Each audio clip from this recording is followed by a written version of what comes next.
A week ago, I was driving home and my young daughter was in the car with me. I was in a hurry, so I decided to take a shortcut that led us down a lonely mountain road.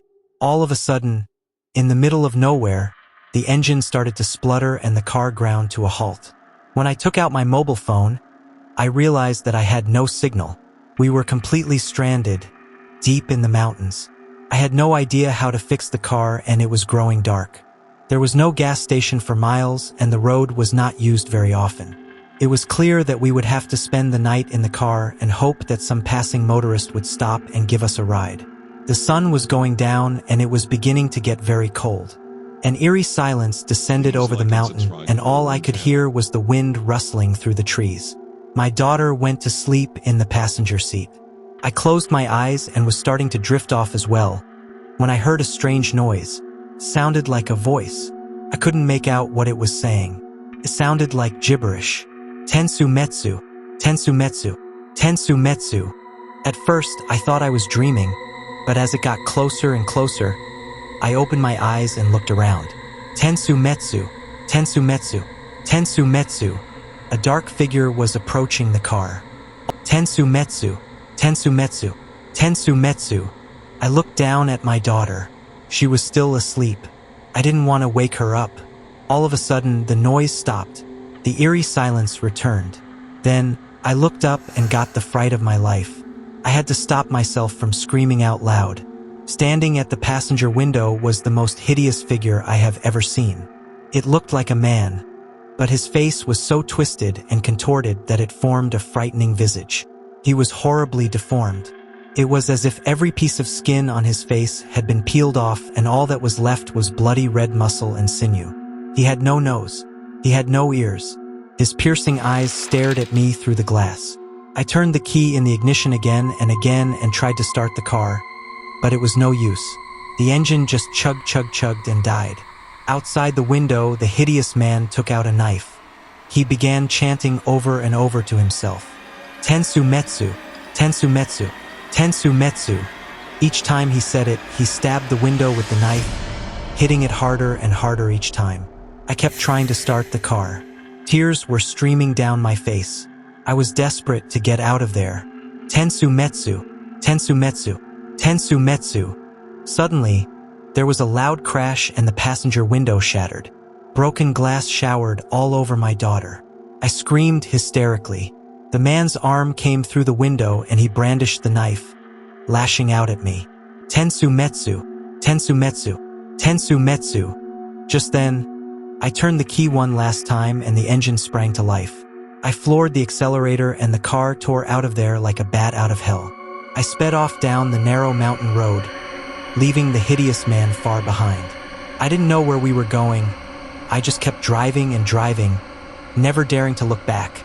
That's when I noticed my daughter hadn't moved.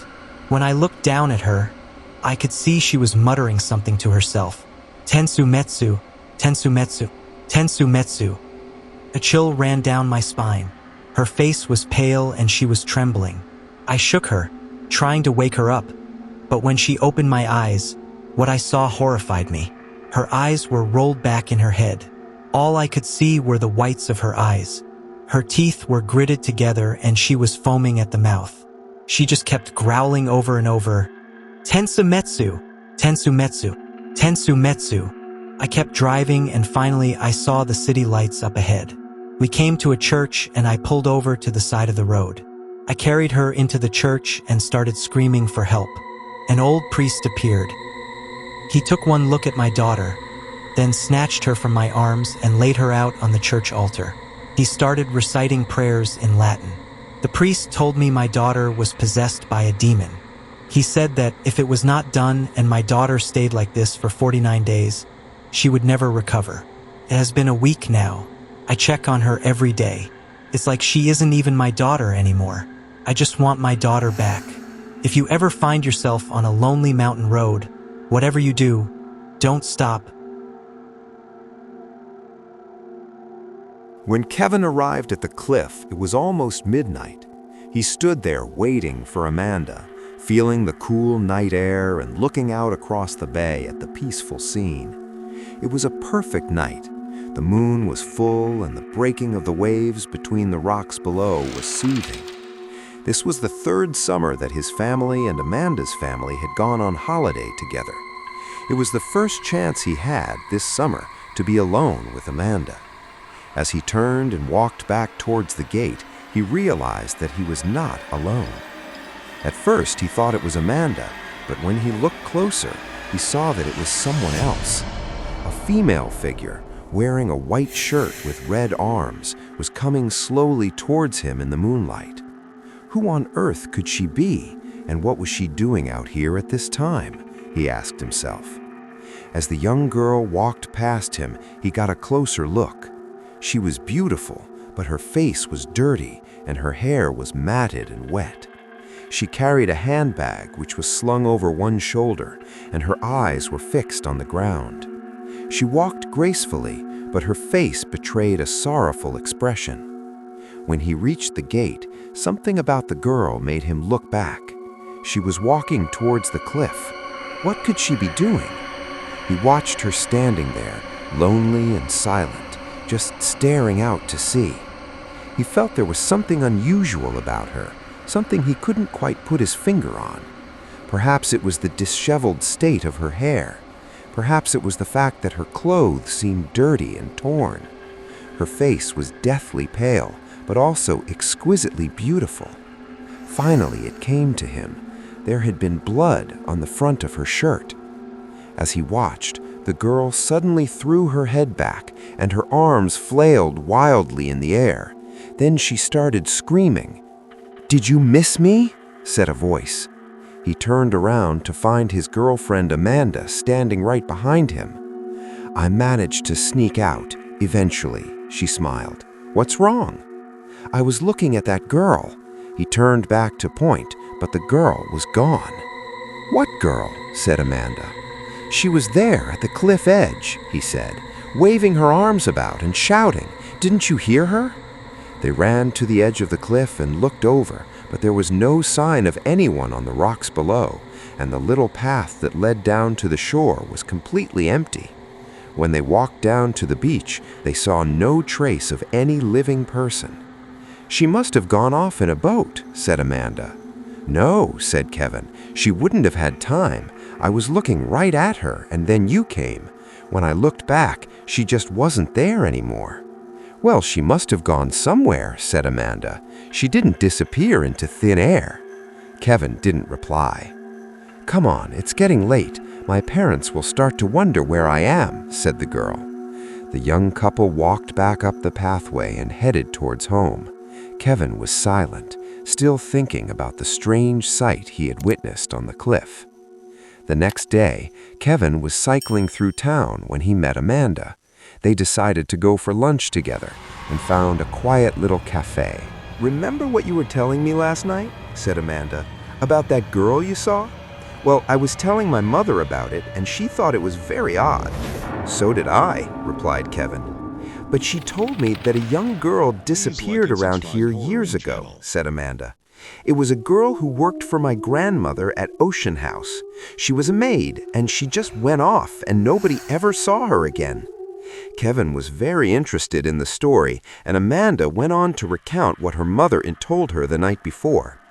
It seems that the maid was an orphan, and Amanda's grandmother had taken pity on the poor young girl and offered her a job.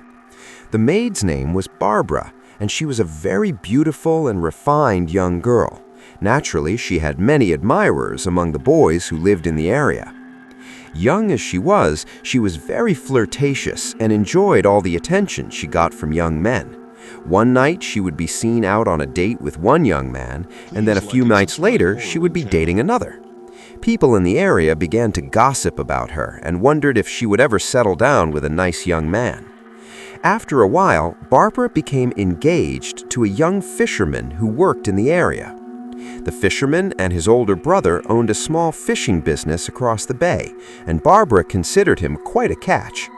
When the news was announced, a number of young local men were heartbroken. Barbara had no relatives, and Amanda's grandmother said that she could remain as a maid in Ocean House until the wedding day. She also said that Barbara could hold the wedding reception at Ocean House. She had grown attached to the young girl during her time in the house and wanted to do something nice for her.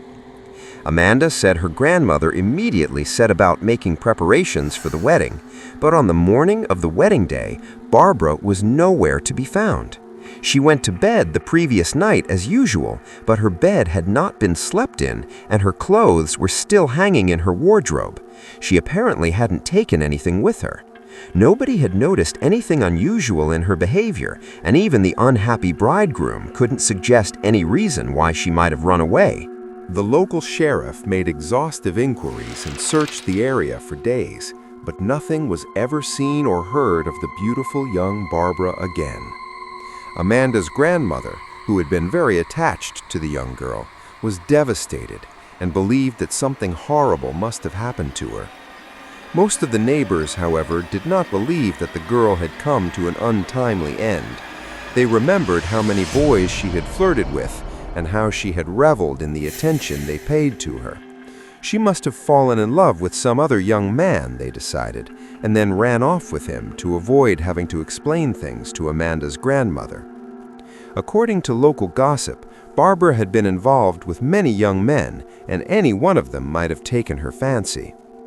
Although Kevin wanted to know more about the story of the missing girl, that was all Amanda could remember. "You know, my father knows the sheriff here," said Amanda. "We could invite him over for dinner and ask him to give us all the details." Kevin thought that was a great idea, and the next night, when he arrived at Ocean House, there was a squad car parked in the driveway. Over dinner, Amanda's father asked the sheriff if there had been any news about the disappearance of the young maid named Barbara. To his surprise, the sheriff said that the mystery had finally been cleared up. Only 3 days previously, the sheriff had been in the police station talking to his deputy when a local man barged through the door. It was a fisherman who was well known and liked in the little seaport town. He had a tortured look on his face, and the sheriff led him into an interrogation room and sat him down. The fisherman said that his mind was sorely troubled and a guilty secret weighed upon his soul. His conscience had forced him to give himself up to the police, make a confession, and accept his punishment. He told the sheriff how, years before, he had passionately loved a pretty young girl who worked at Ocean House. Misled by her flirtatious manner and the friendly smiles which she had innocently lavished upon everyone she knew, he began to believe that she was in love with him. When he learned that his younger brother had asked for her hand in marriage and that she had accepted, he was outraged. His thoughts became dark and bitter, and he decided that the young lovers had made a fool of him. Brooding alone for days on end, he came up with a plan to take his revenge. He silently bided his time until the day before the wedding. On that day, he stole his younger brother's mobile phone and sent Barbara a text message telling her to meet him in the cove below Cliff House at midnight. Then he deleted all traces of the message from his brother's phone and replaced it where he had found it. That night, while his younger brother slept, he crept out of the house and took his boat out on the water. Rowing quietly across the bay, he finally came to a small cove where he put his boat ashore.